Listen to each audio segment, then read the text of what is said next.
जगण्याची खरी मजा म्हणजे स्वतःच्या कष्टाने निसर्गाशी नातं जोडून जगणं.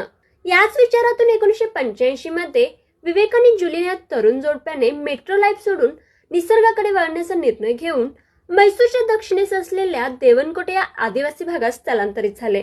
त्यांच्या ध्येयात ऑर्गॅनिक शेतीने शाश्वत जीवनशैलीचा समावेश होता, जे त्या काळी सामान्य नव्हते. सुरुवातीला अत्यंत कठीण परिस्थिती होती. वीज, पाणी, रस्ते, आरोग्य सुविधा अशा मूलभूत गोष्टींचा अभाव होता. मात्र एकमेकांवर असलेला विश्वास आणि शिकण्याची तयारी असल्यामुळे त्यांनी नवजीवन उभारलं. शेतीची रचना करताना जमिनीचा उतार, मातीचा प्रकार यांचा विचार करून त्यांनी वेगवेगळ्या भागांमध्ये फळबाग, अन्नधान्य आणि डोंगराळ जंगल असं नियोजन केलं. त्याला शास्त्रीय ज्ञान नव्हतं, पण गावकऱ्यांच्या अनुभवावर आणि परंपरावर त्यांनी प्रयोग केले आणि रासायनिक कीटकनाशक टाळून नैसर्गिक उपाय शोधले.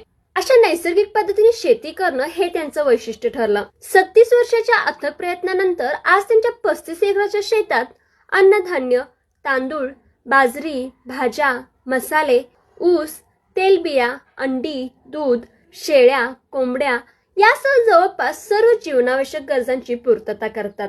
त्यांचं शेत हे केवळ उपजीविकेचे साधन नसून एक लहानसे विश्व आहे, जिथे टिकाऊ जीवनशैली, आत्मनिर्भरता आणि निसर्गाशी सलोखा यांचा सुंदर संबंध दिसतो. त्यांनी स्थानिक शेतकऱ्यांना सहभागी करून म्हैसूरमध्ये पहिला शेतकरी बाजार सुरू केला आणि ग्रामीण समस्यावर उपाय शोधण्यासाठी सक्रिय भूमिका घेतली. या प्रवासाकडे मागे वळून पाहताना विवेक आणि जुलियन अभिमानाने म्हणतात, आम्ही त्या आशा शोधायला आलो होतो आणि ती आम्हाला मिळाली. त्यासोबतच यातून चांगला नफा मिळाला. तर शेतकरी मित्रांनो, तुम्हाला ही यशोगाथा आवडल्यास लाईक अँड शेअर नक्की करा.